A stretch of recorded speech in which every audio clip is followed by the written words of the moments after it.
ನಮಸ್ಕಾರ ಸ್ನೇಹಿತರೆ, welcome back to my YouTube channel. ಬನ್ನಿ ಇವತ್ತಿನ ನಂದಗೋಕುಲ ಸಂಚಿಕೆಯಲ್ಲಿ ಏನಾಗುತ್ತೆ ಅಂತ ಅನ್ಕೊಂಬರೋಣ. ಹಿಂದಿನ ಸಂಚಿಕೆಯಲ್ಲಿ ನಂದನ್ ಕುಮಾರ್ ಎಲ್ಲರನ್ನು ಪರಿಚಯ ಮಾಡಿಸ್ತಾನೆ. ಅಷ್ಟರಲ್ಲಿ ವಲ್ಲಭನ್ ಪರಿಚಯ ಮಾಡಬೇಕು ಅನ್ನೋಷ್ಟರಲ್ಲಿ ಅವ್ನು ಪರಿಚಯ ಮಾಡಿಸ್ದೆ ಸುಂದ್ರನ ಪರಿಚಯ ಮಾಡಿಸ್ತಾನೆ. ಹಾಗೆ ಹನುಮಂತನ ಕೂಡ ಬರ್ತಾನೆ. ನೀವು ಬಂದ್ರ ಹನುಮಂತನ ಒಳ್ಳೆದಾಯಿತು ಅಂತ ಅವನು ಪರಿಚಯ ಮಾಡ್ತಾನೆ. ಆದರೆ ವಲ್ಲಭ ಅಮೂಲ್ಯನ ಪರಿಚಯ ಮಾಡಿಸಲ್ಲ. ಇಬ್ಬರಿಗೂ ಬೇಜಾರಾಗುತ್ತೆ. ಇದು ಶ್ರೀಕಂಠ ತುಂಬ ಕೋಪದಿಂದ ಗೊಜ್ಜಿರಾಡ್ತಾ ಬರ್ತಾನೆ. ನನಗೆ ಈ ತಡೆಯಕ್ಕಾಗ್ತಿಲ್ಲ ಅಮ್ಮ, ನನ್ನ ಹೇಳಿ ಅಂದ್ಕೊಂಡ್ಬಿಡ್ತಾರೆ, ನಾನು ಏನಾದರೂ ಮಾಡ್ತೀನಿ, ಅಪ್ಪ ಚಿಕ್ಕಪ್ಪ ಅಂತ ಏನು ಮಾಡ್ತಾ ಇಲ್ಲ ಅಂತ ಹೇಳಿ ಶ್ರೀಕಂಠ ಕೂಡ ಸಿಟ್ಟಿನಿಂದ ಹೋಗ್ತಾನೆ. ಆಮೇಲೆ ಈತ ಮದುವೆ ಮನೆಯಲ್ಲಿ ಫಂಕ್ಷನ್ ಎಲ್ಲ ನಡೆಯುತ್ತೆ. ಹುಡುಗನಿಗೆ ಚೈನು ಉಂಗ್ರ ಎಲ್ಲ ಹಾಕಿ ಒಡವೆ ಕೊಡ್ತಾರೆ. ಹಾಗೆ ಹುಡುಗಿ ಕೂಡ ಒಡವೆ ಕೊಡ್ತಾರೆ. ಹಾಗೆ ಸಾರಿ ಕೊಡ್ತಾರೆ. ಫಂಕ್ಷನ್ ಎಲ್ಲ ಮುಗಿತು. ಆಮೇಲೆ ಈತ ಪ್ರಿಯಾರ ಅಪ್ಪ ಅಮ್ಮ ಇಬ್ಬರು ಮಾತಾಡ್ತಿರ್ತಾರೆ. ಏನಂದ್ರಿ ಸಾಲ್ಗಾರು, ಏನಂದ್ರು, ಯಾವ ಥರ ಮ್ಯಾನೇಜ್ ಮಾಡ್ತಿದ್ಯಾ ಏನು ಅಂತ ಎಲ್ಲ ಕೇಳ್ತಾಳೆ. ಆವಾಗ ಏನಿಲ್ಲ, ಒಂದು ವಾರ ಟೈಮ್ ಕೊಟ್ಟಿದ್ದಾನೆ ಅಂತ ಅವರಪ್ಪ ಹೇಳ್ತಾನೆ. ನನಗೆ ಆ ಮೀನಾ ಅಮೂಲ್ಯದೇ ಒಳ್ಳೆ ಚಿಂತೆ ಆಗ್ಬಿಟ್ಟಿದೆ ಅನ್ನೋಷ್ಟರಲ್ಲಿ ಅವರಿಬ್ಬರು ಬರ್ತಾರೆ. ಆಂಟಿ ಗಲಾಟೆ ಆಗ್ತಿತ್ವಲ್ಲ, ಅದು ಏನು ಅಂತ ಎಲ್ಲ ವಿಚಾರಿಸ್ತಾರೆ. ಅವ್ರು ಯಾರು ಅಂತ ಎಲ್ಲ ಡೌಟಿಂದ ಕೇಳ್ತಾಳೆ. ಆಮೇಲೆ ಅವ್ರು ಯಾರು ನಿಮ್ಮ ತಂಗಿ ಶಾಂತಿ ಅಂತ ಹೇಳಿ ಅವರು ನಿಮ್ಮನ್ನ ಯಾಕೆ ವಾಣಿ ಅಂತ ಕರೀತಾ ಇದ್ರು ಅಂತ ಎಲ್ಲ ಒಂದ್ರ ಮೇಲೆ ಒಂದು ಡೌಟ್ ಕೇಳ್ತಾ ಶುರು ಆಗ್ತಾರೆ. ಆವಾಗ ವೀಣಾ ಹೇಳ್ತಾಳೆ, ಏನಮ್ಮ ಅವಳು ನನ್ನ ತಂಗಿ, ಅವಳಿಗೆ ಮುಂಚೆಯಿಂದನೂ ಅದೇ ರೀತಿ ಮಾತಾಡೋದಿದೆ, ಅದಕ್ಕೆ ಆ ಥರ ಅಂತಿದ್ದಾಳೆ. ನಿಮಗೆ ಡೌಟ್ ತುಂಬ ಇದೆ ಅಂತ ನನಗೆ ಗೊತ್ತು. ಊಟ ಆದಮೇಲೆ ಖಾಲಿ ಕೂತಿರ್ತೀವಲ್ಲ, ಅವಾಗ ನೀನು ಡೌಟ್ ಕ್ಲಿಯರ್ ಮಾಡ್ತೀನಿ ಅಂತ ಹೇಳಿ ಅಲ್ಲಿಂದ ಹೊರಟೋಗ್ಬಿಡ್ತಾಳೆ. ಆಮೇಲೆ ಈ ಇವ್ರು ಮಾತಾಡೋದನ್ನ ಅಲ್ಲಿ ಧನ್ಯ ಕೇಳ್ತಿರ್ತಾಳೆ. ಏನು ಇವರು ಒಂಚೂರು ಇದೆ ಇಲ್ವಾ ಅಂತ ಅವಳು ಬೇಕೊಂಡು ಹೋಗ್ತಾಳೆ.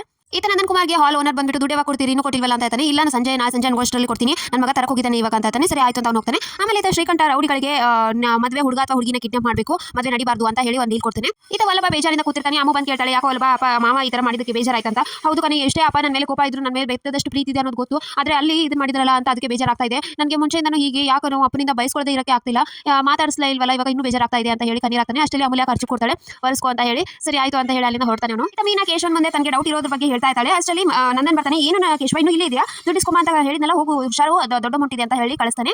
ಆಮೇಲೆ ರೂಮಲ್ಲಿ ಈತ ಪ್ರಿಯಾ ಅಮ್ಮ ಹಾಗೆ ಅವ್ರ ತಂಗಿ ಪ್ರಿಯಾ ಮಾತಾಡ್ತಿರ್ತಾರೆ. ನನಗೆ ಯಾಕೋ ಇದು ಸರಿ ಅನಿಸ್ತಾ ಇಲ್ಲ ಅಮ್ಮ, ಇಷ್ಟೊಂದು ಸುಳ್ಳು ಹೇಳಿ ಅವ್ರಿಗೆ ಭಾವ ಮಾಧವ ಅವರು ತುಂಬಾ ಒಳ್ಳೆಯವರಮ್ಮ ಅಂತ ಎಲ್ಲ ಹೇಳ್ತಿರ್ತಾರೆ. ಅದಕ್ಕೆ ಒಳ್ಳೆಯವರು ಇರೋದಕ್ಕೆ ಇನ್ನೂ ನನಗೆ ಸುಳ್ಳು ಹೇಳಿದ್ದನ್ನ ಸರಿ ಮಾಡೋಕ್ಕಾಗೋದಿಲ್ಲ, ಇನ್ನು ಸ್ವಲ್ಪ ಸುಳ್ಳು ಹೇಳೋದನ್ನ ಕಡಿಮೆ ಮಾಡ್ತೀನಿ ಅಂತ ಹೇಳಿ ಮಾತಾಡ್ತಿರ್ತಾರೆ.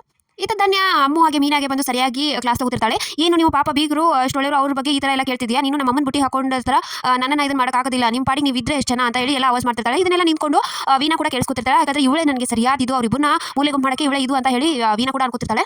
ಆಮೇಲೆ ವೀಣಾ ಬಂದು ಧನ್ಯನ ಹತ್ರ ಮಾತಾಡ್ತಾಳೆ. ನೀನು ಎಷ್ಟು ಒಳ್ಳೆಯಮ್ಮ, ಗಂಡನ ಮನೆ ಹಾಗೆ ತವ್ರ ಮನೆ ಎಲ್ಲ ಚೆನ್ನಾಗಿ ನಿಭಾಯಿಸ್ತಾ ಇದೆಯಾ, ನಿನ್ನ ತಾಳಿ ಇರಲಿಲ್ಲ ಅಂತಂದ್ರೆ ನೀನೇ ಚಿಕ್ಕ ಹುಡುಗಿ ಥರ ಕಾಣಿಸ್ತಾ ಇದೆ ಅಂತ ಎಲ್ಲ ಹವಾ ಹಾಕ್ತಾಳೆ ಧನ್ಯಗೆ. ಈತ ಮೀನಾ ಹಾಗೆ ವಲ್ಲಭ ಇಬ್ರು ಅಲ್ಲಿ ಎಲ್ಲ ಕಾರ್ಯಕ್ರಮಕ್ಕೆ ಜೋಡಿಸ್ತಿರ್ತಾರೆ. ಅದು ತಗೊಂಬ ಅಂತ ಹೇಳಿದ ತಕ್ಷಣ ವಲ್ಲಭ ಹಿಂದ್ಗಡೆಯಿಂದ ಹೋಗ್ತಿರ್ತಾನೆ. ಹಿಂದೆಯಿಂದ ಅಮೂಲ್ಯ ಬರ್ತಾಳೆ. ಸಡನ್ ಆಗಿ ಇಬ್ರು ಡಿಕ್ಕಿ ಹೊಡೆದು ಅವ್ರ ಮೇಲೆ ಎಲ್ಲ ಹೂ ಎಲ್ಲ ಬಿದ್ದುಬಿಡುತ್ತೆ.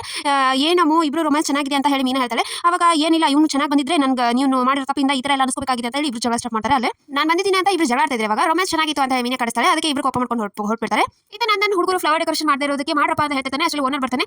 ಹೇಳಿ ಸರ್, ನೀವು ಏನು ಟೈಮ್ ಆಯಿತು ಬೀಗರು ಬರೋದು, ಇನ್ನು ಫ್ಲವರ್ ಡೆಕೋರೇಷನ್ ಮಾಡ್ತಿಲ್ಲ ಅಂತ, ನಾವು 50% ಅಮೌಂಟ್ ಇಸ್ಕೊಳ್ಳದೆ ಯಾವ ಕೆಲಸನೂ ಮಾಡೋದಿಲ್ಲ, ಅಂತದ್ರಲ್ಲಿ ನೀವು ಬರೀ 10,000 ಕೊಟ್ಟು ಮಾಡುವಂತಿದ್ದೀರಾ, ನಾನೇ ಬೇಡ ಅಂತ ಅಂದಿದ್ದೀನಿ ಅಂತ ಹೇಳ್ತಾನೆ.